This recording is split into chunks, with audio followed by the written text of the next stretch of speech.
actually what I think New World has done, just to TLDR it, is taken a bunch of borrowed, well-tested, well-iterated on systems from other games, and has put them together into a unique combination. So I just hit max level in New World a week ago. Very recent. I've got my lady here. I did do one of the fresh start servers, so at one point I was like playing somewhere else, and I actually progressed that character more than this one in some ways. But as I've hit max level, I've been learning a lot about this gear system, and it feels closer to something like a Destiny, but typically the people that I run into aren't coming to try New World or return to New World or look at New World as an alternative. They're not coming from Destiny, because that's not the communities I typically surround myself in. I've had a ton of hours and a ton of fun in Destiny 1 and Destiny 2 over the years, but that's not where I find myself spending most of my time now. I spend most of my time in Final Fantasy XIV, as well as World of Warcraft, Guild Wars, and New World, but mostly Final Fantasy XIV. So when you look at typical MMO RPGs that aren't looter shooters at all, the gearing can feel a little bit odd. And so I wanted to take a look at what this is. Effectively, this is an MMORPG at its very core, and it takes you to level 60. And today I'd like to talk about what happens when you hit max level in World of Warcraft, as well as Guild Wars, and is New World doing something that is new to this space? Is New World new? I don't know that we need MMOs to move in some direction of what's never been done, outside of pushing things further because of advancements in things like hardware. A lot of the problems have been solved. And so what this is it's a gear score system. In World of Warcraft, this would be called item level. And if I were to jump over to Guild Wars, and you would see no item level shown anywhere on here. And so there is just something weird. First step in these games is hit max level. Very first step, hit max level. There's lots of ways to level. There's usually most efficient ways to level. First step is always to hit max level. Max level inside of Guild Wars is level 80. You are always level 80. And so as a result, how do you handle gear? And they handle it laterally. What this means is that every piece of gear does not get a score. You basically get a variety of different builds, and they are all same amount of stats, and you are just moving it around. And this takes place at multiple rarity levels. The lowest of these is blue, then green, then yellow. Those are all trash. Throw them away. And then there are exotics. Exotics are gold, and these are very easily accessible through pretty much every single aspect of the game. This is the first thing that you'll equip when you hit max level, is you will equip exotics that say required level 80, and you will be on par with every exotic in the game, and all of the exotics could technically clear any piece of content in the game. But they are not the best. They are just very, very good. And that is because they added another type of gear called Ascended, that is pink.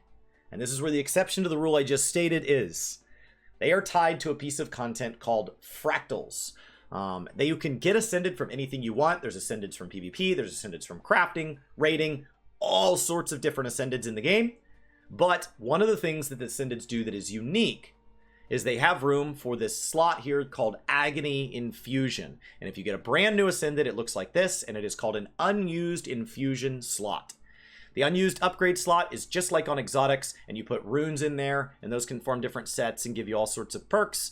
But if you hop over here and you look at the infusion slot, that gives you agony resistance. Agony resistance allows you to progress through their fractal system, which in World of Warcraft would be called Mythic Plus. But ultimately, Ascended allows you to resist the agony of being in here. And so you're going to want a higher and higher totally agony resist. After this is Legendary. And Legendary allows you to, I believe you can take infusions in and out for free.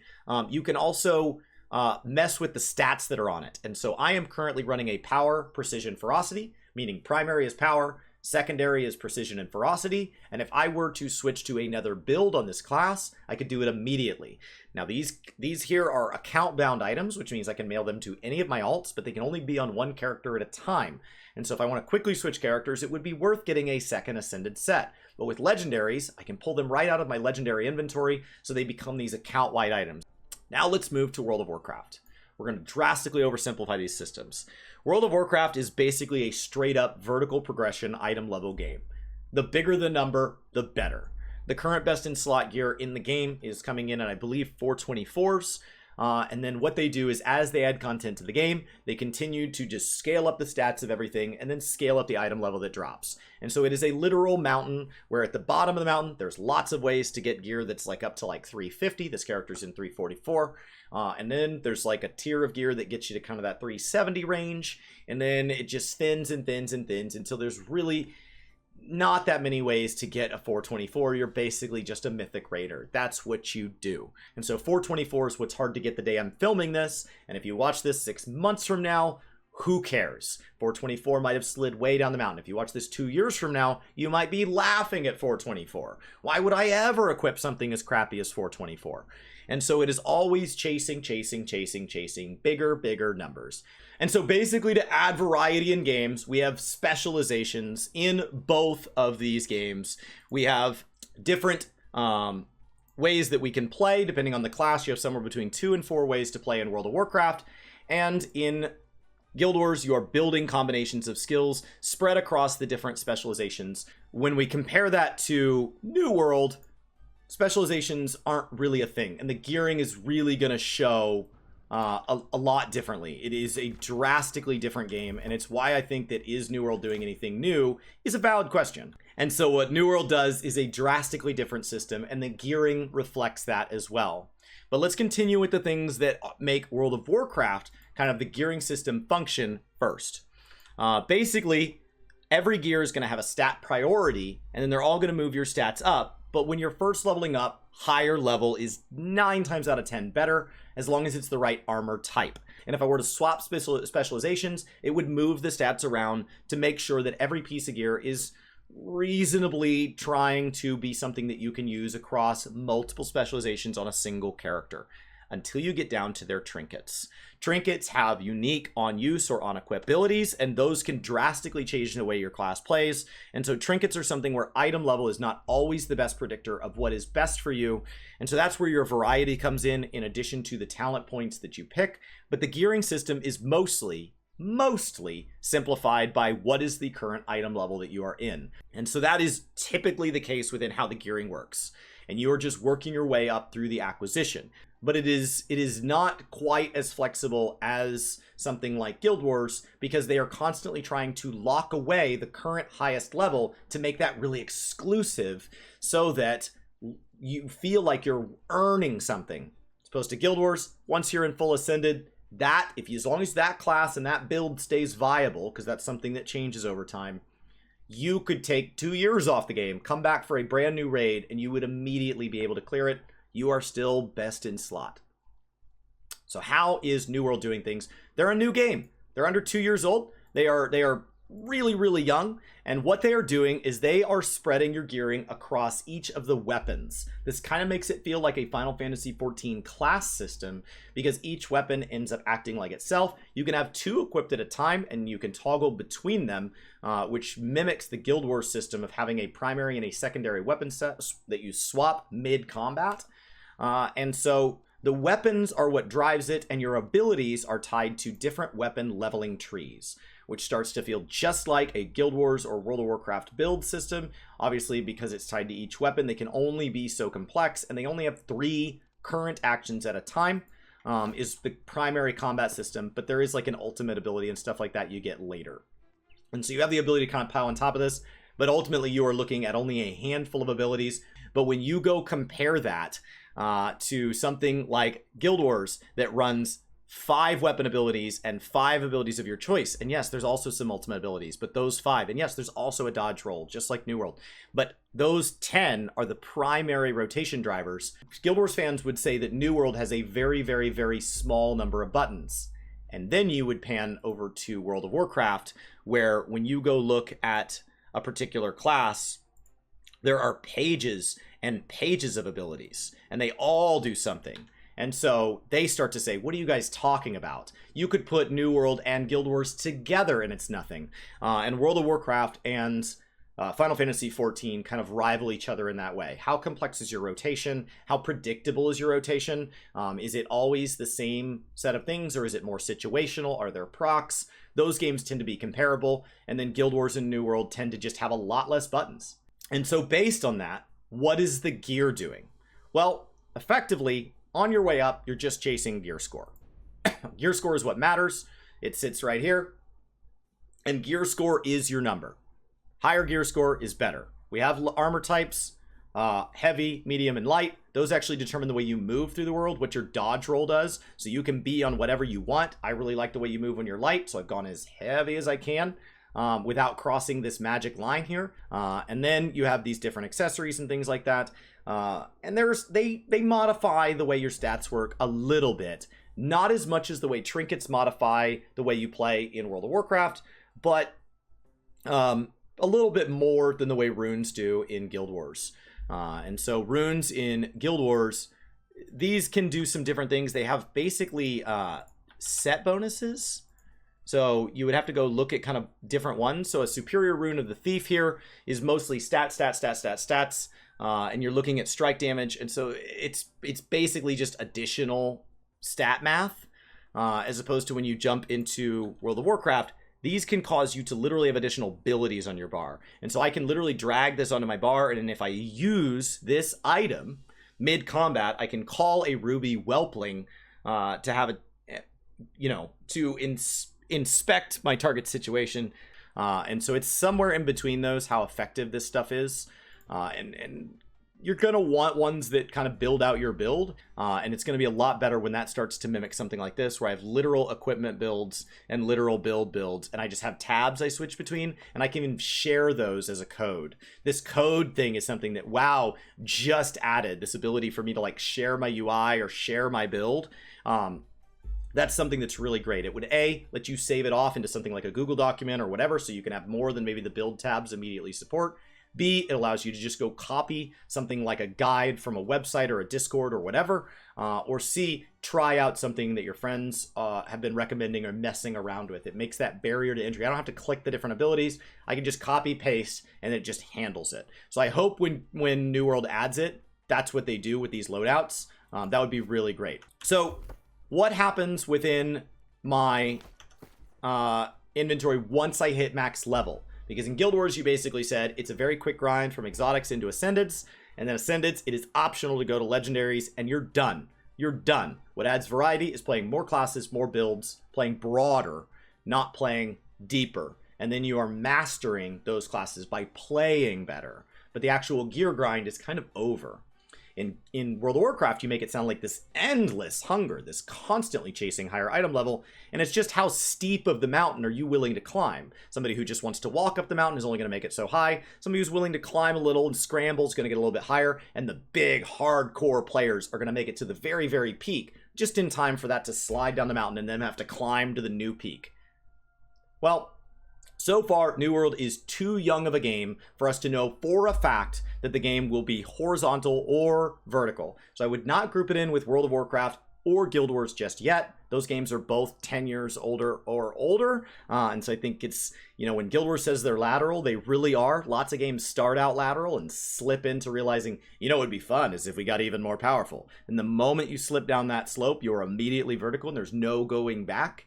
So what New World comes as far as the hunger, that's something that will come with time. Does this become an expansion-based game, or is it always these giant patch updates like they've been doing? We don't know.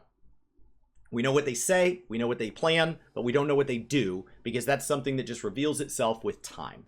But the way it works right now is when you hit max level, you effectively have a soft cap. And your soft cap is determined through a system called expertise.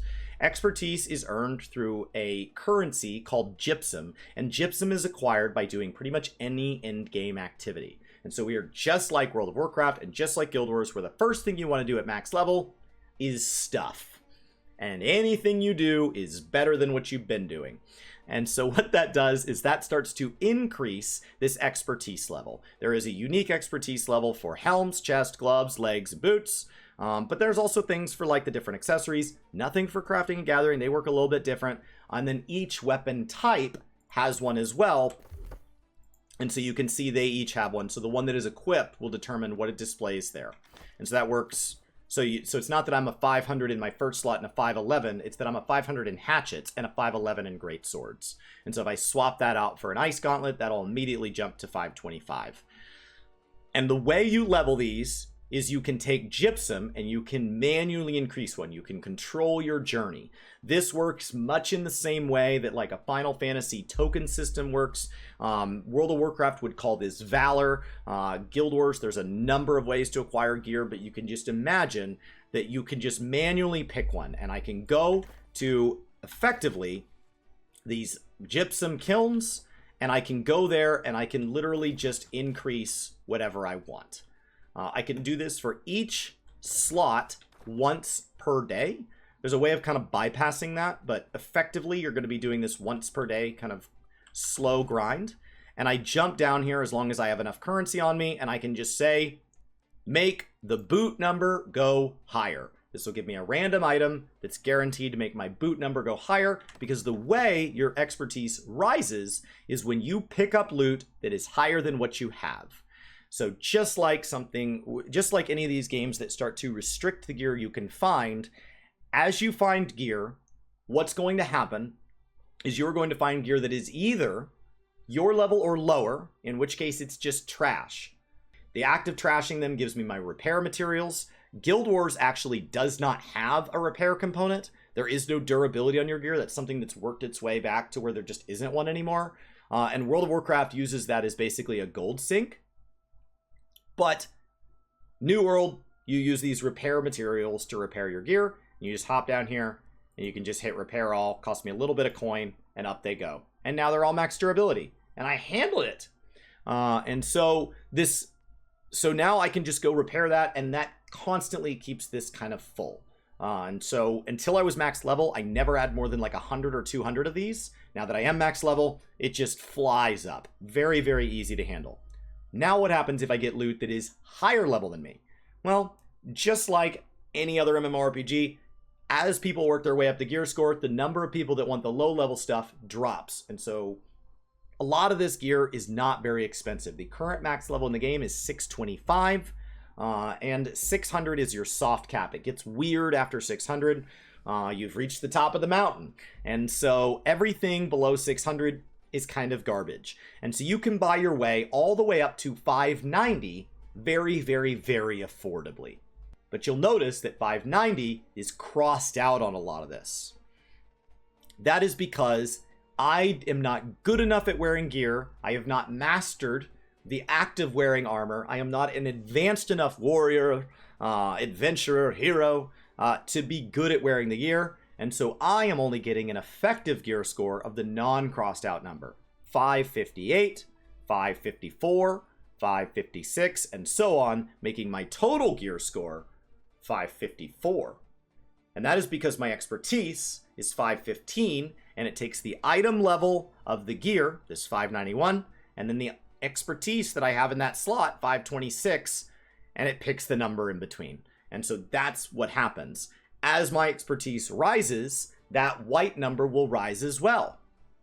If my expertise crosses 591, this is the ceiling this gear can get, and I'm going to want to go find a better piece of gear.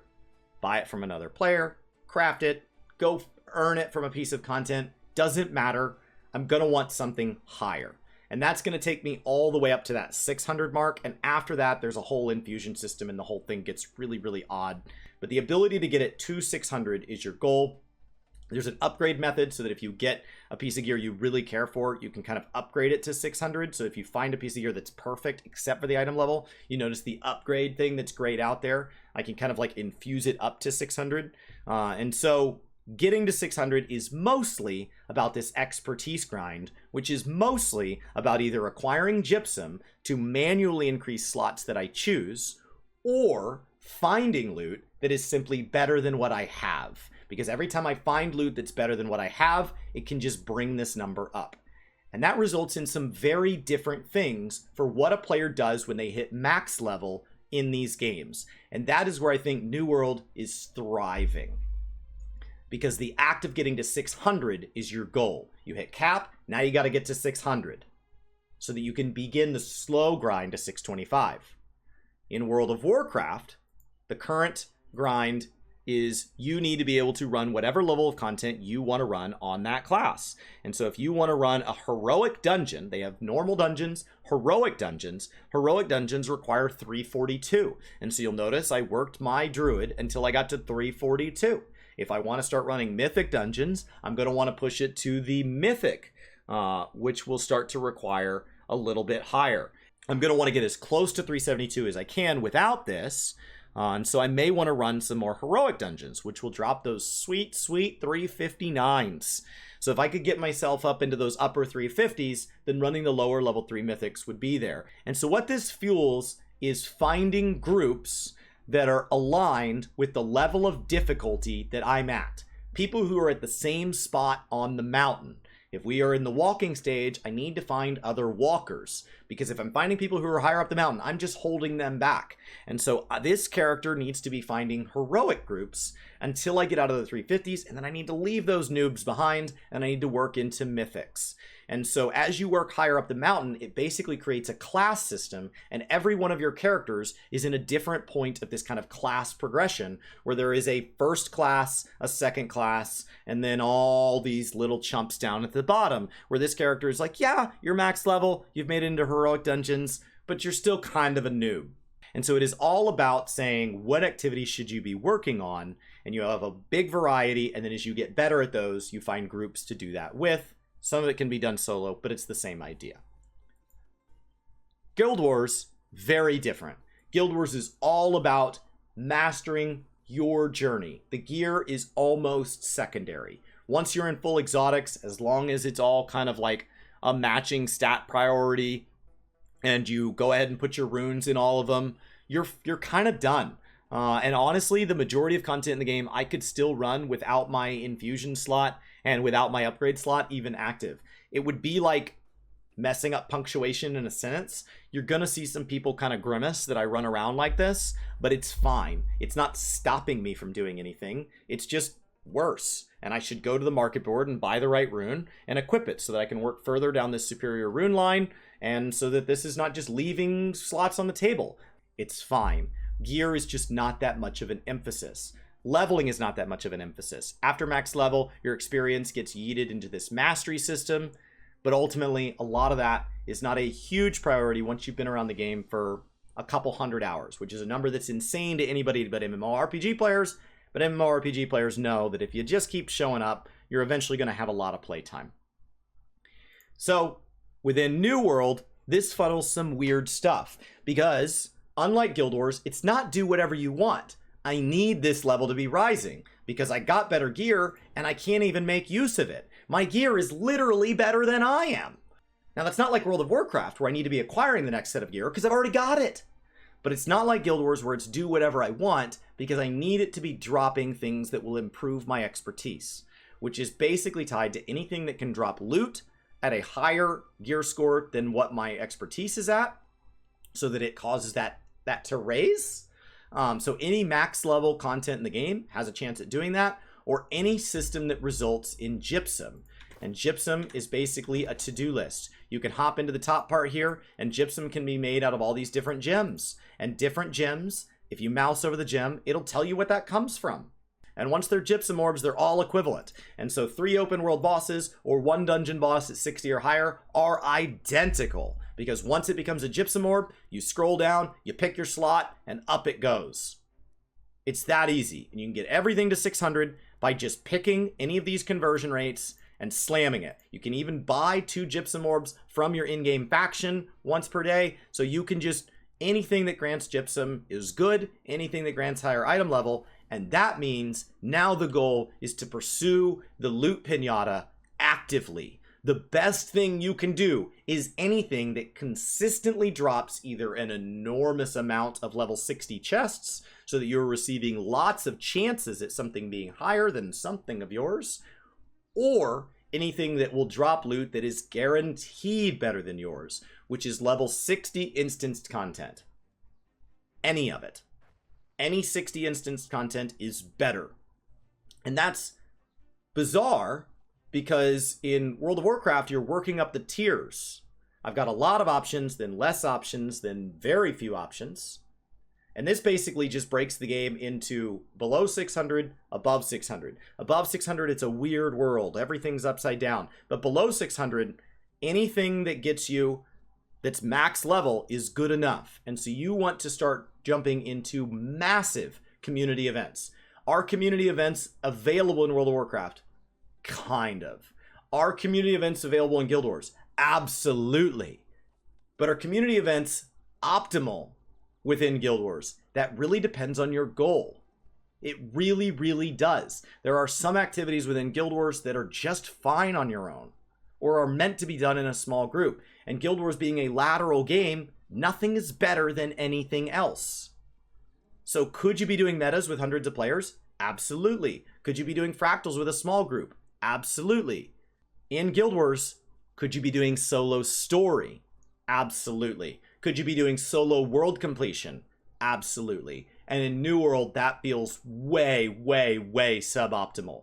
The MMO portion, the massively multiplayer online portion, feels wildly incentivized over World of Warcraft or Guild Wars. So all of this to say, is New World doing anything new? No. Everything I've described here is some combination of something on one end of the spectrum, like World of Warcraft, where you're climbing up the mountain and the mountain just gets narrower at the top, or something like Guild Wars, where there's a lot of paths to which you want to go. It all sits somewhere on that line. It has a lot of parallels with games like Destiny. Some people in chat say RuneScape. It has these parallels, but what it's done is it has put these pieces together in a way that has started to incentivize me going and running in big old loot trains, where we are slamming through these once-a-day chests as a group of 20, 30, 50 players, and we are all running together. And so it starts to take on this feeling that I have not gotten in a game that was not something like Diablo 2, my brother power rushing me, which is a one-on-one experience. He is carrying me. But this is the community as a whole is carrying me. And I just follow this big old train of people and I loot it. And it's wildly effective. Or it's dungeon grinding over and over and over and over. But not dungeon grinding like WoW, where I then try to move up the tiers. It's dungeon grinding not like Guild Wars, where I should do my daily 4 fractals every day. It's dungeon grinding constantly. I can get rewards from dungeon grinding up to, I think it's like 25 times a day. So it is picking one activity with the number of people you want to play with. Please pick a number greater than 1. And it is slamming that until you want to log out. And I think that that's pretty cool. I think that for MMOs, one of the things that make people get bored long term is that they feel too over incentivized to play by themselves. Should there be things that people can just vibe and do by themselves? Yes, there should be. Do those things exist within New World? Yes, they do. But when you are incentivizing the community to invest in their power in the game, the power is most useful in things like instances, in things like PvP. And so you want people to get better at the things that make people better inside of group content by ideally doing something that at least makes them aware that there are other human beings sitting somewhere else in the world also playing this game at the same time. And so that's what I think New World has done that's kind of unique here.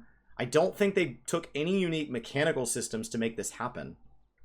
But I do think what they did is they combined them in a way that makes me feel like running with other players is what I want to do, which Guild Wars makes optional and very, very fun, but I don't actually feel like I need to do it. It's just something I can choose to do. So when you look at Fractals versus Mythic Plus versus Mutators, it really feels like New World is just saying, just run more stuff with more people. More people is better. And if you want less accountability, the bigger the group. Go do these big old loot trains.